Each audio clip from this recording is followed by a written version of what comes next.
UP विधानसभा चुनाव के बाद अब सपा बीजेपी की टक्कर एमएलसी चुनाव पर आ गई है। एमएलसी चुनाव को लेकर सपा बीजेपी आमने सामने है, लेकिन चुनाव से पहले ही सपा को एक बड़ा झटका लग चुका है। जी हां, एमएलसी चुनाव में सपा अपनी 7 सीटों की रेस से बाहर हो चुकी है। कैसे, देखिए इस रिपोर्ट में।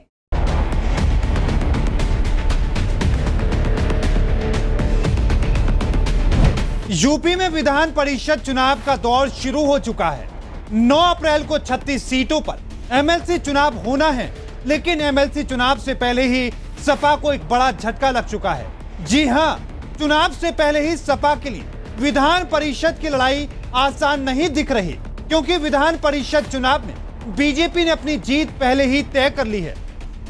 दरअसल 9 अप्रैल को होने वाले एमएलसी चुनाव को लेकर सपा के 4 उम्मीदवारों का नामांकन खारिज हो चुका है, तो वहीं 3 प्रत्याशियों ने अपना नामांकन वापस ले लिया, जिसके बाद विधान परिषद की 36 सीटों में से 7 सीटों पर बीजेपी के उम्मीदवार निर्विरोध निर्वाचित हो चुके हैं। ये तय माना जा रहा है, क्योंकि मथुरा, एटा, मैनपुरी से स्थानीय प्राधिकरण से सपा के प्रत्याशी उदयवीर सिंह और राकेश यादव का नामांकन रद्द हो गया है, जबकि लखीमपुर खीरी से अनुराग वर्मा, अलीगढ़ से जसवंत सिंह, हरदोई से सपा प्रत्याशी रजुद्दीन, गाजीपुर से भोलेनाथ, बुलंदशहर गाजियाबाद सीट की प्रत्याशी सुनीता शर्मा ने अपना नामांकन ही वापस ले लिया।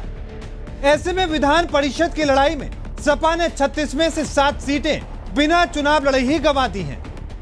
एमएलसी चुनाव से पहले ही समाजवादी पार्टी के 6 प्रत्याशियों के नामांकन खारिज हो जाने से और नामांकन वापस लिए जाने से बीजेपी के 7 प्रत्याशियों की जीत लगभग तय मानी जा रही है, जिनमें अलीगढ़ से ऋषिपाल सिंह, हरदोई से अशोक अग्रवाल, गाजीपुर से चंचल सिंह, लखीमपुर से अनूप गुप्ता, एटा से ओम प्रकाश सिंह, मथुरा से आशीष यादव, प्रत्याशी नरेंद्र भाटी के नाम शामिल हैं, जिनके निर्विरोध निर्वाचित होने का ऐलान होना बाकी है।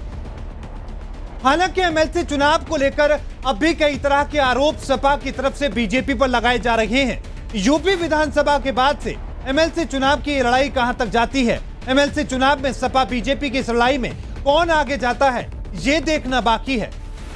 उत्तर प्रदेश विधान परिषद की स्थानीय निकाय की 36 सीटों यानी कि एमएलसी सीटों पर बीजेपी की विजय क्लियर होती नजर आ रही है, क्योंकि समाजवादी पार्टी के 4 प्रत्याशियों का जहां एक और पर्चा खारिज हो गया है, वहीं 3 प्रत्याशियों ने नाम वापस ले लिया है।